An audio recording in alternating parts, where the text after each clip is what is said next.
Olá, galerinha linda do meu coração, como estão vocês, meus amores? Espero que vocês aí do outro lado estejam bem, contentes, alegres, felizes, curtindo essa vida maravilhosa que Deus deu de montão. Seja estudando, seja ajudando a mamãe e o papai nos afazeres em casa, seja brincando na rua onde você mora, ou só de boa, deitado na cama, ou esparramado no sofá. Não importa aonde você está, o que você está fazendo, com quem você está. O que importa é que Jesus e o Espírito Santo estejam aí, do seu ladinho, te fazendo companhia.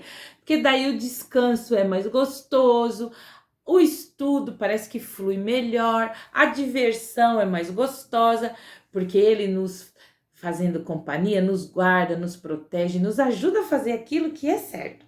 E aí, prontos para o nosso último episódio dessa série maravilhosa da vida de Elias?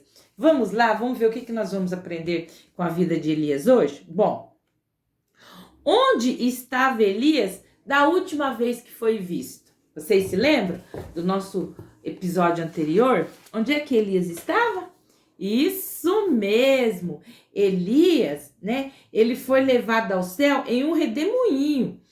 Ele tinha servido ao Deus vivo e verdadeiro por muitos anos.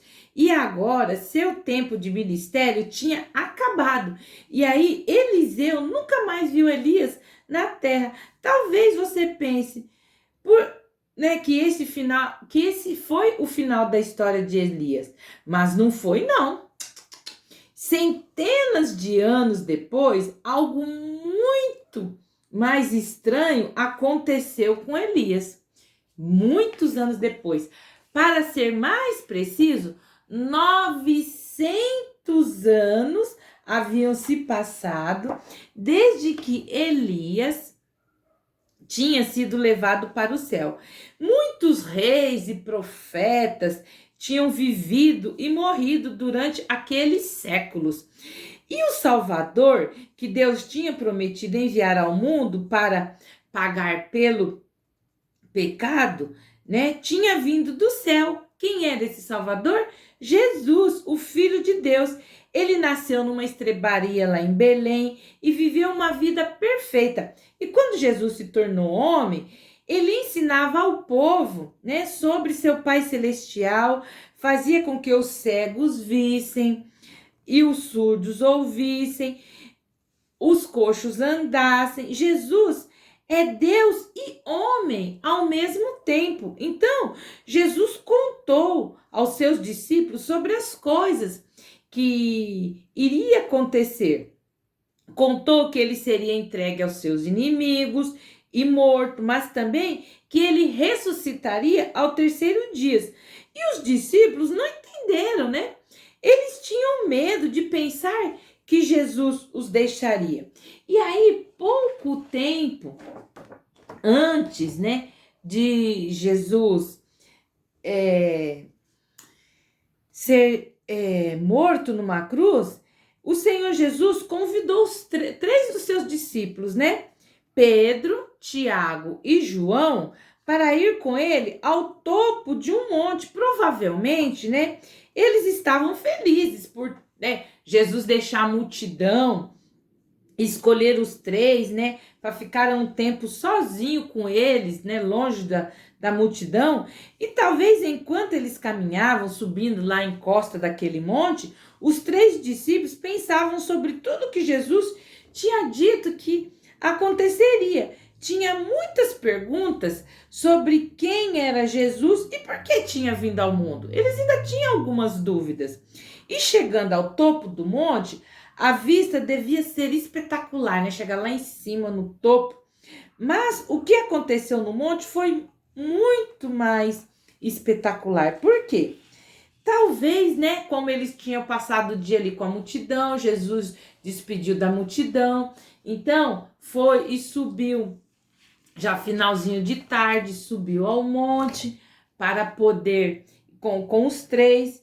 Então, o céu, né, não sei se vocês já viram assim, principalmente agora que nós estamos já saindo, né, finalzinho de inverno, para daqui uns dias ser a primavera, sempre no final do dia o céu tá assim, aquele sol bem vermelho, bem avermelhado, quando dá de 5 para 6 horas, aí o sol vai se pondo assim e escurece rápido, né? O céu fica todo em vermelho e violeta.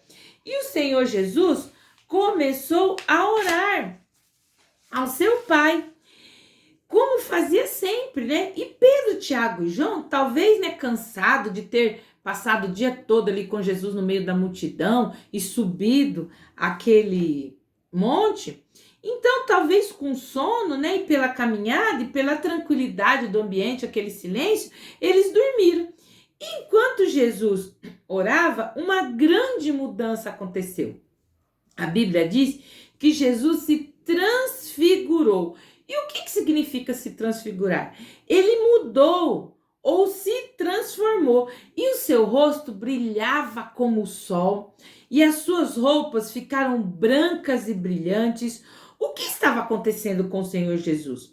O esplendor da sua glória como filho de Deus, a glória, né, de como ele era no céu, estava brilhando no seu corpo terreno. Então Jesus começou a orar e de repente ele começou a se transfigurar. Ele começou a transformar o corpo dele como ele é no céu, né? E era o resplendor da sua glória, né, que estava brilhando em seu corpo terreno, enquanto ele orava. E a sua glória como Deus foi brilhando até que seu rosto brilhou como o sol, e os raios de luz fizeram suas roupas ficarem brancas e brilhantes. E de repente, outra coisa extraordinária aconteceu. Outros 2 homens apareceram e falaram com o Senhor Jesus. Um era Moisés. Vocês se lembram? Na série que eu contei para vocês sobre Moisés, a última lição de Moisés, né, que ele foi, né, Moisés foi aquele que abriu o mar vermelho, e ele foi, que Deus deu os 10 mandamentos para o povo de Israel. Moisés tinha vivido 1400 anos antes de Jesus nascer, do Filho de Deus vir ao mundo. E Elias, 900 anos antes. Então, ele também, né, tinha vivido todos 2 muito tempo antes de Jesus vir ao mundo. E aí você pode adivinhar o que eles estavam conversando? O que será que os 3 estavam conversando, né? Enquanto o Senhor Jesus estava de pé, com Moisés e Elias, a Bíblia diz que os 3 conversavam. E do que eles falavam? Eles falavam dos milagres que Deus fez quando Moisés andou na terra, do povo ficar 40 anos no deserto, tendo comida, Deus mandando maná e as codornizes. Será que eles falaram da travessia do Mar Vermelho, que o povo atravessou a pé enxuto? Ou será que falaram, né? Eliseu estava contando para Jesus sobre o que aconteceu lá, que o fogo desceu do céu e consumiu o holocausto? Ou será que ele estava falando dos 3 anos que o povo ficou a seca? Ou da casa da viúva, que o azeite não faltou, nem a farinha? Será que era isso que ele estava conversando com Jesus? Não. Eles falavam do seu lugar maravilhoso no céu. Será que ele estava falando? Não era de nada disso. Tinha algo ainda mais importante para falar. Eles falavam sobre o acontecimento mais importante que o mundo iria ter. Mais importante do que os milagres que aconteceram, né, entre o povo de Israel, através da vida de Moisés, através da vida de Elias, tinha algo mais importante que acontecer em breve. Eles falavam sobre como Jesus em breve morreria pelos pecados do mundo numa cruz, fora da cidade de Jerusalém. Mesmo tendo vivido muitos anos antes, né, muitos séculos antes de Jesus ter vindo ao mundo, Moisés e Elias acreditavam na promessa de Deus de que um Salvador viria para pagar pelos pecados do mundo inteiro. Então, o Senhor Jesus é o Salvador que morreu pelo pecado do mundo. E mesmo Moisés e Elias, que viveram muitos anos antes de Jesus vir ao mundo, né? Eles acreditavam nessa promessa.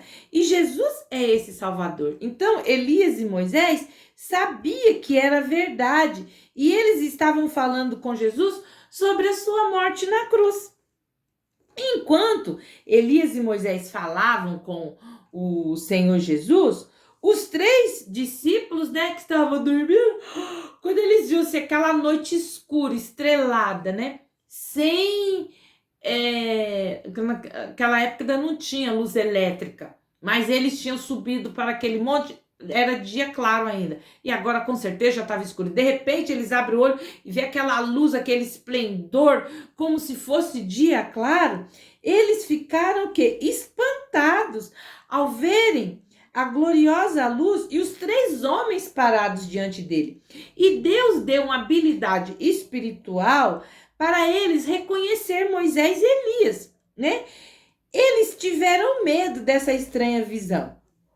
E o que significaria os 3 ali juntos? E um dos discípulos de Jesus, Pedro, falou bem assim: Senhor, olha, já que o Senhor está aqui, né? Façamos 3 tendas, uma para ti, outra para Moisés e outra para Elias. Enquanto Pedro falava, a Bíblia que diz, esse texto que eu estou lendo aqui para vocês, está no livro de Lucas, no capítulo 9, a partir do verso 28. Ó. E aconteceu que quando aqueles se apartaram dele, disse Pedro a Jesus: Mestre, bom é que nós estejamos aqui e façamos 3 tendas, uma para ti, uma para Moisés e uma para Elias. Não sabendo o que dizia. E dizendo ele isso, viu uma nuvem que os cobriu com uma sombra. E entrando eles na nuvem, temeram. E saiu da nuvem uma voz que dizia. Então, de repente, quando eles quiseram fazer uma tenda, né, ou seja, adorar a Moisés, não só a Jesus, mas a Moisés e Elias, aí Deus o Pai falou: não, isso não pode acontecer. Digno de adoração é só Deus, o Filho. E então, a nuvem foi, e encobriu completamente. E aí, eles ouviram uma voz que dizia, a voz do próprio Deus: Este é meu filho amado, a ele ouvi. E tendo soado aquela voz, né, depois que essa voz soou, aí Jesus foi achado só. Quando eles viram aquela voz, aí Jesus agora estava como? Sozinho. Moisés e Elias já tinham sumido. E Deus queria que os discípulos soubessem que Jesus não era um homem ou um profeta como Moisés e Elias.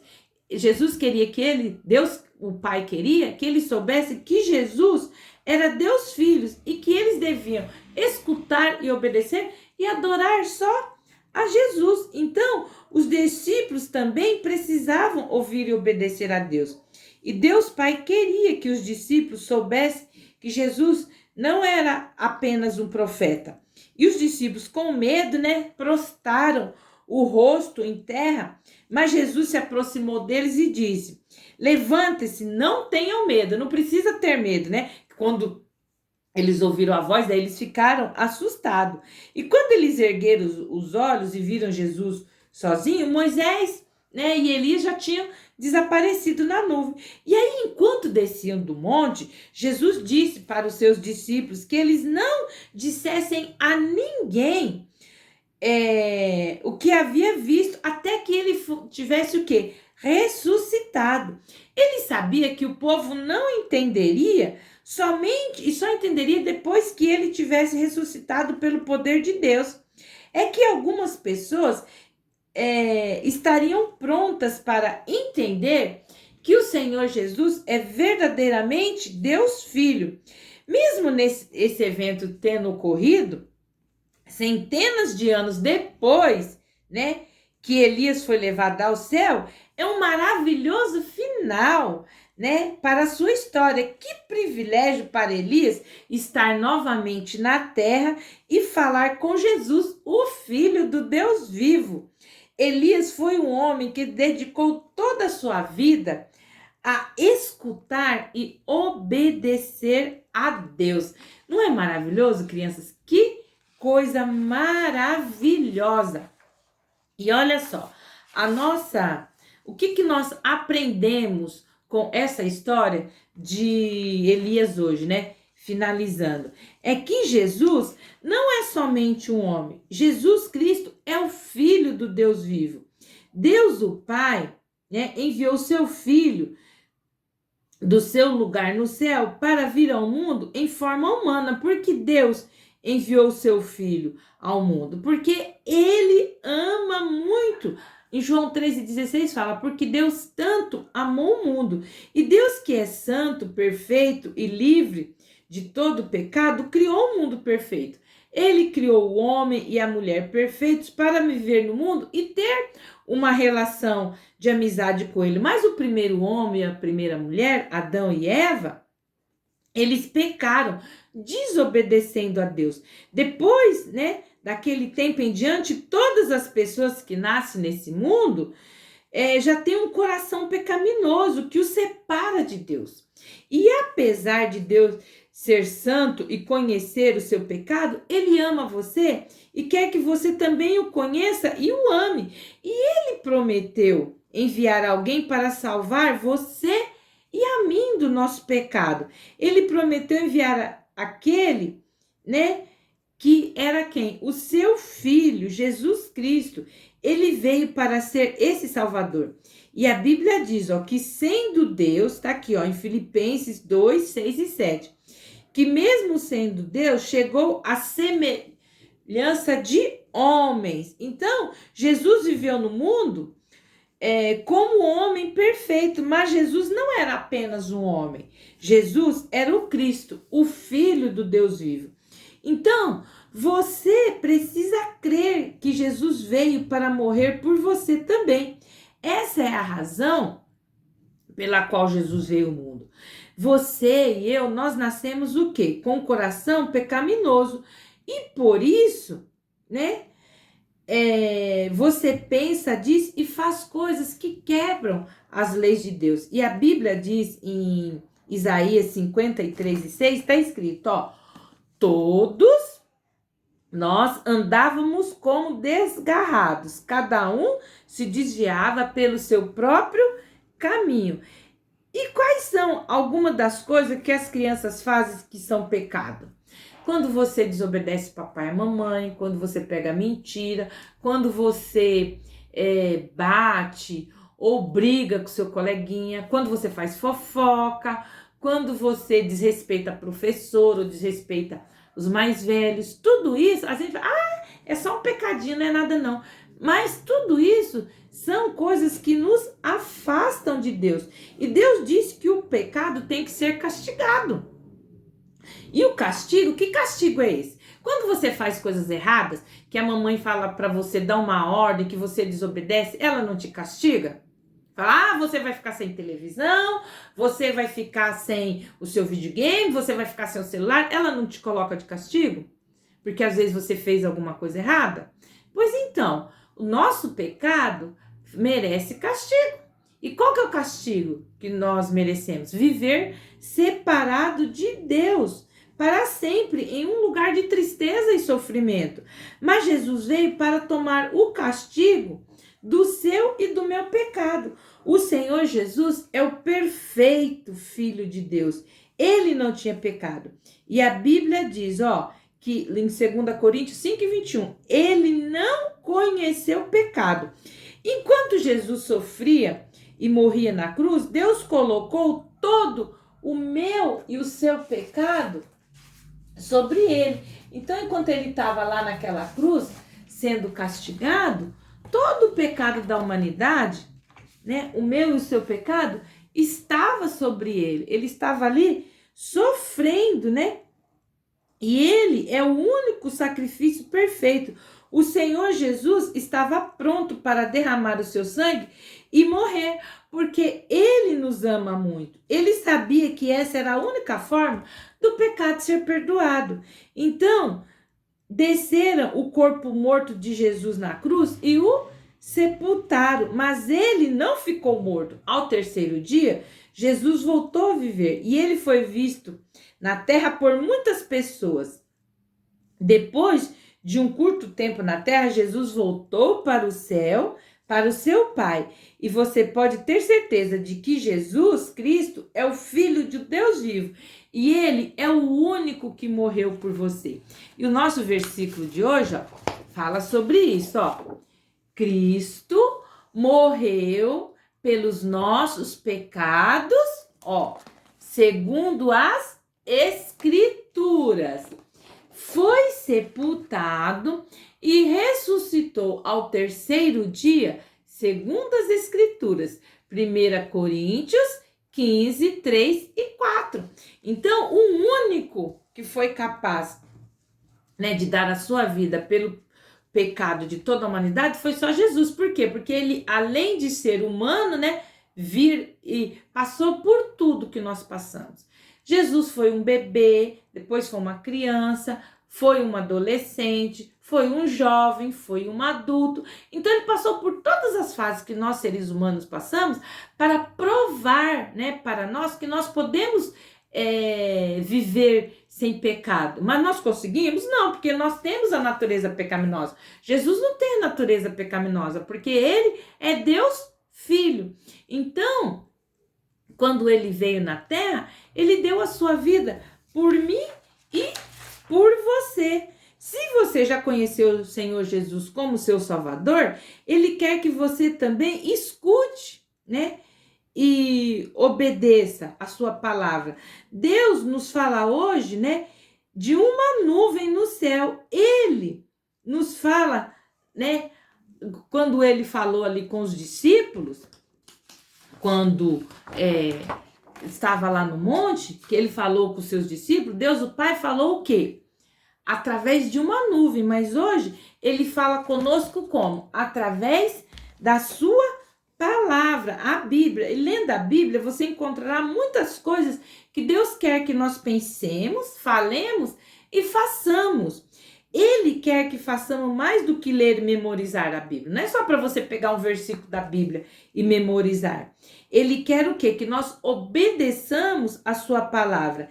E ele diz aos seus filhos, em Tiago 1:22, ele fala: sejam praticantes da palavra e não somente ouvintes, enganando-se a si mesmo. Então não adianta você só pegar a Bíblia e ler por ler. Você tem que obedecer o que está escrito aqui. Se você apenas lê ou escuta e não obedece o que ela diz, você está se enganando a si mesmo, achando que está agradando a Deus.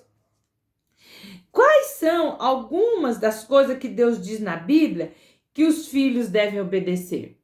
O que é que Deus fala aqui na Bíblia? Ó, você deve ser bondoso com os outros, fala aqui na Bíblia, que você deve contar aos outros sobre Deus, como eles podem conhecer o Senhor Jesus como Salvador. Na Bíblia fala também, você deve respeitar o seu pai e a sua mãe. Na Bíblia fala que você deve tratar os outros bem. Então, quando você lê isso e você pratica, você está escutando e obedecendo a Deus. Agora, se você já conhece Jesus como seu Salvador, então escute e obedeça a Deus. Mas talvez hoje seja a primeira vez que você estava aí mexendo aí no celular e você achou, né, o vídeo, o canal da professora Esther aqui. Então, talvez essa seja a primeira vez que você tenha entendido que Jesus é o Cristo, o Filho do Deus vivo, e que ele morreu na cruz e voltou a viver por mim e por você também. Então, o Senhor Jesus é o único que pode limpar o seu pecado e dar a você uma nova Bíblia, uma nova vida, né? Em Romanos 10:9 fala, ó, se confessar com a sua boca que Jesus é Senhor e crer com o seu coração que Deus o ressuscitou dos mortos, você será salvo. E aí, você quer ser salvo hoje? Crendo que Jesus Cristo é o Filho de Deus que morreu para ter os seus pecados perdoados? Então, se você quer ser filho de Deus hoje, fecha os olhinhos aí e ora junto comigo essa oração de confissão de pecado e também de recebimento de Jesus dentro do seu coração. Vamos lá? Querido Deus, eu te aceito como Senhor e Salvador da minha vida. Jesus, eu confesso que sou pecador e tenho feito, falado, pensado, feito muitas coisas que não são do seu agrado. Mas eu te peço, Jesus, venha morar no meu coração, venha ser o meu Senhor e Salvador. Eu creio que o Senhor é o único capaz de me perdoar, que o Senhor morreu naquela cruz para me dar a salvação, que o Senhor ressuscitou e que está aí no céu preparando uma morada para mim. Eu te agradeço, Jesus, por tão grande sacrifício que o Senhor fez por mim. Amém. Bom, turminha, essa é uma história maravilhosa. E com essa história, eu encerro, né, essa série da vida de Elias. Mas é só essas histórias que tem, professora, de Elias na Bíblia? Não! Tem muitas outras histórias. Eu só contei, assim, algumas principais. Se você pegar o livro de Primeiros, de Segunda Reis, tem muitas histórias maravilhosas. Por isso que eu digo para vocês, às vezes você está em casa entediado, procurando alguma coisa para ler, algo interessante, pega a Bíblia, aqui tá cheio de super-heróis, histórias assim lindas, maravilhosas, de superação. Que história maravilhosa! É só pegar a Bíblia. E se aqui, ó, Deus falou para os discípulos: este é meu filho amado, em quem me agrado. Ouça-o. Então, como é que nós ouvimos hoje? Através da Bíblia. Então, eu vou cantar aqui uma musiquinha para vocês sobre este livro maravilhoso, ó. O livro que é perfeito, que ame, que respeito, que tudo eu aproveito, é a Bíblia, sim. De Deus a Bíblia veio, e ela sempre eu leio, e em tudo eu creio, sim. Então, tudo que está aqui neste livro maravilhoso, esse livro aqui fechado, se você coloca ele lá assim, ó, na estante, é um livro como outro qualquer, tá ali na minha estante. Mas quando eu abro, é a boca de Deus falando comigo, através da vida de vários personagens e do personagem principal, que é a vida de Jesus, o nosso Senhor e Salvador. Bom, turminha, essa foi a nossa história de hoje, o nosso encontro de hoje. Eu espero que vocês tenham gostado dessa série maravilhosa sobre a vida de Elias. Depois eu vou trazer séries de outros personagens da Bíblia para vocês também, tá bom? E entra no nosso canal Virtude Kids e Teens, se inscreve, vai lá e aperta o sininho na opção todas, para que todas as vezes que eu postar vídeo, o YouTube notifique vocês. E aí curte, comenta, compartilha, comenta lá o que você achou dessa série maravilhosa da vida de Eliseu. Olha, já pensou? Ó, de Elias. Já pensou? Que coisa maravilhosa! 900 anos depois ele aparecer e falar com Jesus? Que coisa linda, hein? Nossa, é muita coisa maravilhosa. Um beijo para vocês, tá bom? E até o nosso próximo encontro. Eu fico aqui te aguardando. Tchau!